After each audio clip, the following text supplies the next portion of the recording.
Il-whistleblower Marija Efimova tibża li jekk tiġi estradita lejn Malta ħajjitha tkun f'periklu.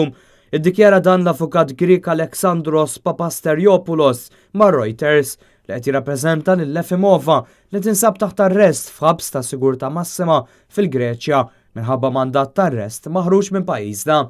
L-avukat iddikjara li tatruħa bidejha wara li rċivit messaġġ li jgħidlek għandek tipproteġi lilek innifsek.